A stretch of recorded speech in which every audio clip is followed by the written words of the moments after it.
JM Soluciones Legales, donde la práctica jurídica evoluciona, presenta un análisis técnico sobre la resolución de las excepciones previas, todo esto bajo el marco del COGEP. Hoy vamos a meternos de lleno en una regla que es clave en el derecho ecuatoriano, la Resolución 12/2017 de la Corte Nacional. Esta norma, créanme, viene a resolver una duda que era un verdadero dolor de cabeza en un montón de procesos. La pregunta era, al resolver una excepción previa que le pone fin al juicio, ¿el juez qué dicta? ¿Un auto o una sentencia? Y bueno, vamos a ver por qué esa pequeña diferencia es, en realidad, gigantesca. Para que todo quede súper claro, esta es nuestra hoja de ruta. Primero, nos vamos directo a la raíz del problema. Luego, vamos a explicar qué es eso del saneamiento del proceso. Después, veremos la diferencia entre los dos tipos de excepciones, las que tienen arreglo y las que, bueno, ya no. Y para cerrar con broche de oro, vamos a usar una analogía muy buena que va a hacer que esta idea se quede grabada para siempre. Muy bien, vamos a profundizar.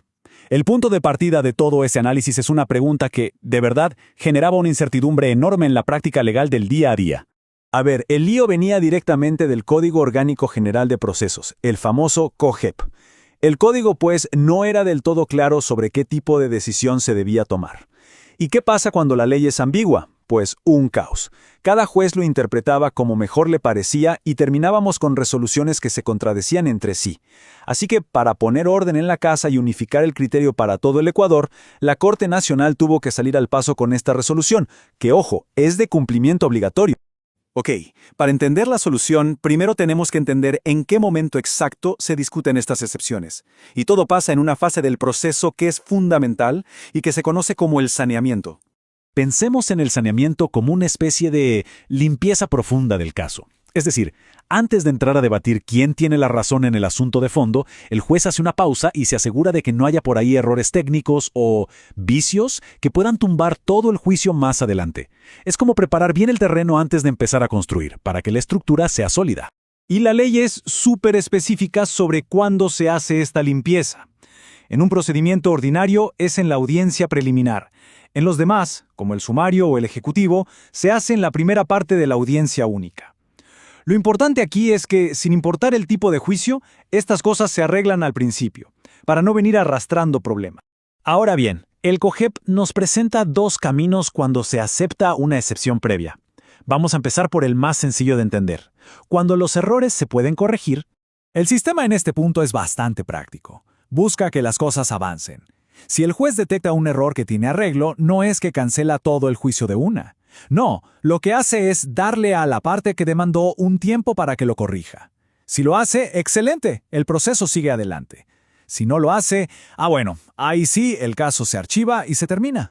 Y el COGEP nos dice exactamente qué tipo de errores se pueden arreglar.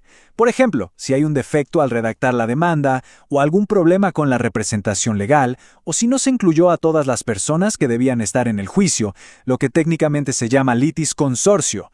En estos casos, la decisión del juez que da el plazo para corregir es siempre un auto interlocutorio. Y ahora sí, vamos al meollo del asunto. La razón de ser de la Resolución 12/2017. ¿Qué pasa cuando el error ya no tiene arreglo? Aquí es donde estaba toda la confusión. Para desenredar este nodo, la Corte nos dice, a ver, miremos las definiciones que ya están en el COGEP. Un auto interlocutorio, como lo vemos aquí, se enfoca en cuestiones procesales. ¿Qué significa eso? Que se ocupa de las reglas del juego, de la validez del trámite, pero no del resultado final del partido. Y en cambio, la sentencia va directo al corazón del problema. Resuelve el asunto sustancial, o sea, el derecho mismo que se está peleando. No se anda con rodeos sobre la forma, sino que decide el fondo. Dice quién tiene la razón sobre el derecho en disputa.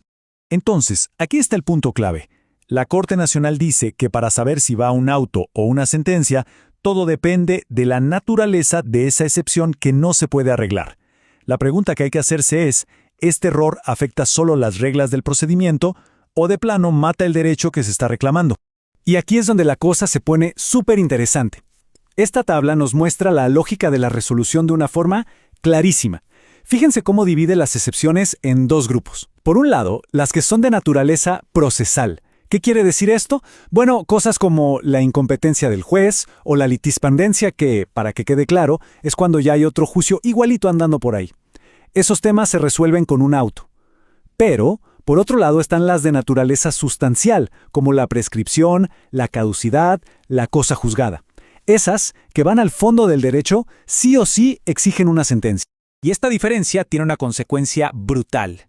Una sentencia que dice, por ejemplo, que un derecho ya prescribió, genera lo que se conoce como cosa juzgada material. ¿Qué significa esto? Que ese tema se cierra para siempre, no se puede volver a demandar por lo mismo, y esto es, básicamente, un pilar para la seguridad jurídica de todos. Para que esta distinción, que es un poco técnica, se nos quede bien grabada, vamos a usar una analogía muy simple pero muy potente.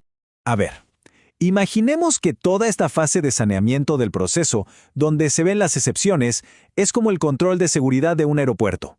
Su trabajo es filtrar, revisar que todo esté en regla para que el viaje pueda continuar sin problemas. Entonces, un error subsanable, ¿qué sería? Imagínense que se olvidaron una botella de agua en el equipaje de mano. El de seguridad la ve, les pide que la saquen y listo, el viaje sigue. Un problemita de forma nada más.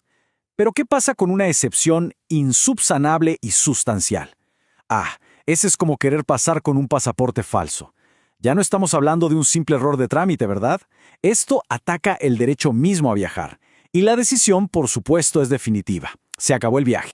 Y esto se conecta perfecto con las decisiones del juez. Un auto interlocutorio por un error de trámite es como un alto en el camino para ese juicio en particular. Quizás se pueda volver a intentar de otra manera. Pero una sentencia por un error de fondo sustancial es un fin del viaje definitivo para ese derecho que se reclamaba. Para resumir, las ideas clave que nos tenemos que llevar son estas. Las excepciones previas se ven al puro inicio, en el saneamiento. Las que se pueden arreglar, las subsanables, nos dan chance de corregir, y eso se decide con un auto. Para las que no tienen arreglo, las insubsanables, el secreto está en su naturaleza. Si es un tema procesal, va un auto. Si es un tema sustancial que afecta el derecho, va una sentencia. Entender esto es de verdad fundamental. Y para cerrar, les dejo esta reflexión. Aplicar bien esta distinción no es solo un detalle técnico para abogados, es la clave para que los juicios sean más rápidos, más eficientes y sobre todo para tener una justicia que sea más predecible y segura para todos. Forma parte de la evolución jurídica. Suscríbete gratis y activa la campanita para que no te pierdas nuestra próxima entrega. Tu like y tu apoyo compartiendo este contenido nos permiten seguir difundiendo doctrina y práctica legal de alta calidad. JM Soluciones Legales.